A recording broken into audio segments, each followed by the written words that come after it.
Hello guys, it's EzraTime again here, and welcome back to another DateALive review.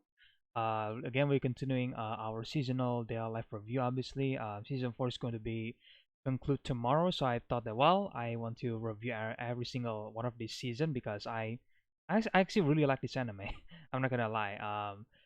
So yeah, season 3 is a really dramatic season, I would say. Because it kind of bring back the big plot point from the first season that kind of missing in the second season, because second season is focusing more on the Yama sister and then the Miku storyline, obviously, and then you get introduced to Westcott and Alan, the main villain of villain of the show. And so season 3 kind of get back to the this character called Origami Tobiichi, which is basically she has this backstory in the first season, which is, I guess, spoiler, that her parents got killed by quote unquote spirit, and then that basically become the main arc for her characters in season 1, and then that was completely absent in season 2. So I was like, oh, that's kind of disappointing. They didn't really bring that back. But I guess, well, back in 2014, maybe the light novel wasn't reached that story yet. But in season 3, we finally get to see the quote unquote conclusion to her arc. And of course, we get to introduce to the new spirit of the show, which is basically a spirit called Natsumi, which is basically a witch. You could say that. Like she has this like every single spirit in this anime has their own backstory that you can actually relate to, right? And I think Natsumi backstory was actually pretty fun to watch, to be honest. And it's kind of funny, but at the same time, it's kind of sad. And it was like, yeah, I mean, you can sympathize with her.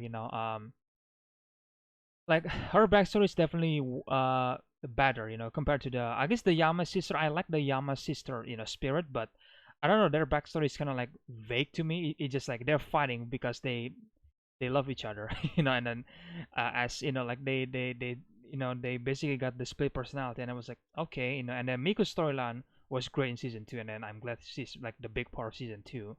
And Natsumi's storyline and then how the arc play out, it was like really fun. It was really fun. It was really dramatic as well. There is some point that you kind of hate Natsumi because what she does to the rest of the spirits. However, once you get to the conclusion, you understand why she feel that way, and then you eventually see her become, well, good. Obviously, it was really yeah, it was really fun. And then obviously we get to see the big story arc for Origami Tobiichi, because again, I would say I'm gonna make this crazy comparison, I guess, because I think Origami Tobiichi is actually kind of equal to, like, kind of have the same like look or like arc to Mikasa, from Attack on Titan. And I don't exactly say that as a compliment. Gotta be honest here, I'm probably gonna piss off Mikasa's fan here, but I used to love Mikasa back in the first 3 seasons of Attack on Titan, but in the final seasons he's just whatever. Honestly, I don't really like the final season of Attack on Titan. There it is. I'm gonna get canceled for saying that, but whatever. I rather be honest. And what I meant by that, because Mikasa's character, like 95% of the time, is yelling Aaron's name and only caring for Aaron's, like life, and that's fine on its own. It was like, yeah, I mean, fine, I like it that way, but I feel like the anime really show more of Mikasa's character, right? In my opinion, at least, he just like there to care for Aaron, and then that's it, to be obsessive over Aaron, which is understandable why she did that, but that I'm kind of expecting more for Mikasa's character, because I feel like every single characters in Attack on Titan have their own backstory that you can relate to, and then they grow from that backstory, and then Mikasa just doesn't, in my opinion, at least in my opinion.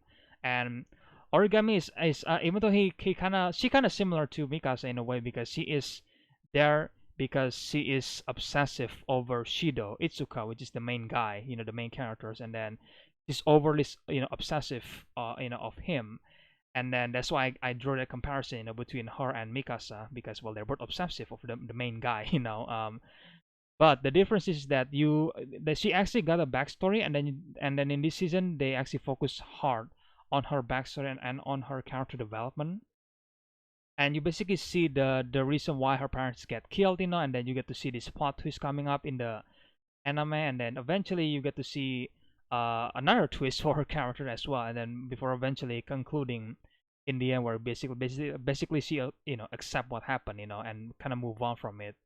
And I there is a line where she said that she just clinging to Shido over every single time, because it's not a romantic feeling, but it's just like sorry, she decided to cling to Shido because, well, Shido is the only one because he was so like emotionally damaged from what happens to her parents, right? And then that's why she really rely on Shido in a lot of way, and she said that it wasn't romantic, but now it is gonna be romantic from moving forward, and I honestly call bullshit on that because every single behavior you see Origami's behaving in the previous two season, it was like, yeah, yeah, yeah. I mean, Origami,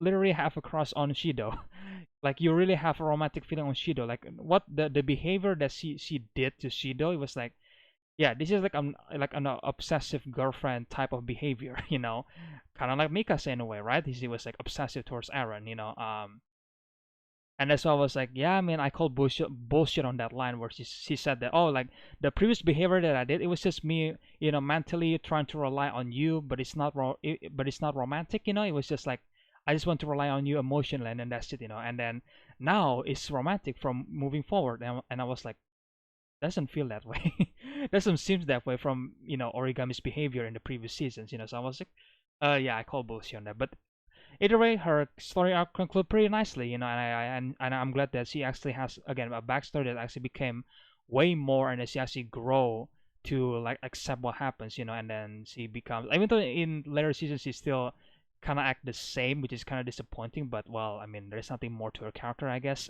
But at least she has like a huge arc and a huge backstory too, like, and then you explore Origami's, mental health, you could say that, and then you actually care for her. So like, yeah, so good job, DateALive, for not turning Origami into another Mikasa, because again, I love Mikasa back in the day. I used to be a big fan of her, but now it's just like, yeah, I'm kind of expecting more of her character.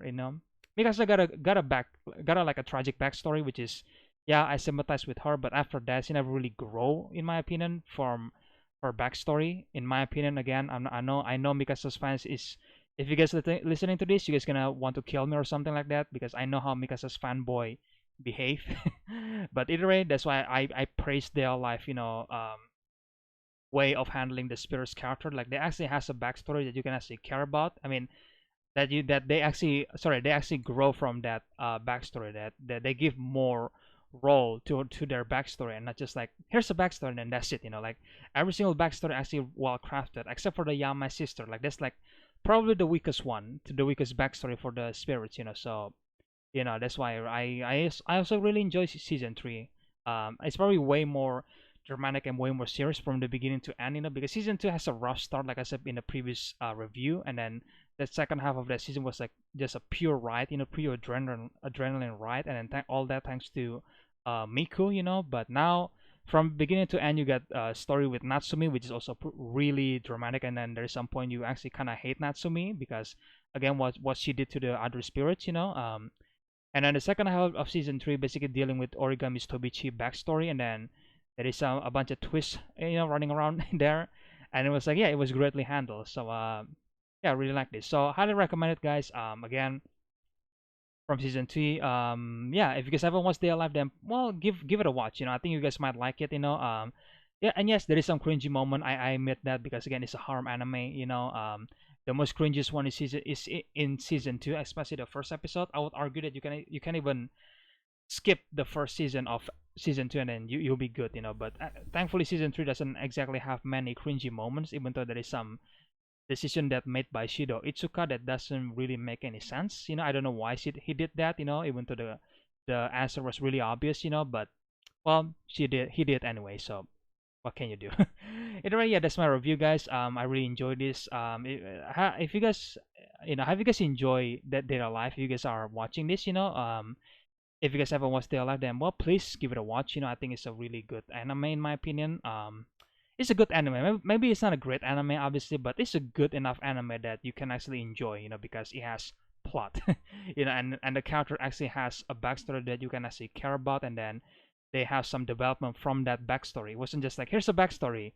Yeah, it's great. You can sympathize with her, but that's it. After that, that's it. 90% of the time, that's it. It doesn't matter. So it's like, I'm glad they actually do more with their characters in their lives. So I recommend you guys to watching it. And yeah, that's my review for season 3. If you guys enjoyed, then leave a like, comment, subscribe. Ring the bell for notification, and then share the videos, the usual stuff. Again, I will be finishing season 4 review like maybe on Saturday, I think, on Indonesian time. Because I season 4 is concluding tomorrow, so I'm gonna do like my own review like the next day, obviously. So yeah, stay tuned for that if you guys excited at all. To be fair, and expect more reviews in the future. Either it's gonna be another anime or something else. Who knows? I will have to wait and see what was actually in my mind. So yeah, thank you for the support the whole time, guys. Thank you for subscribing. I really appreciate that. And yeah, that's it for today's video. And again, I really hope you guys enjoyed this review video, and I'll see you guys in the next one then. Bye.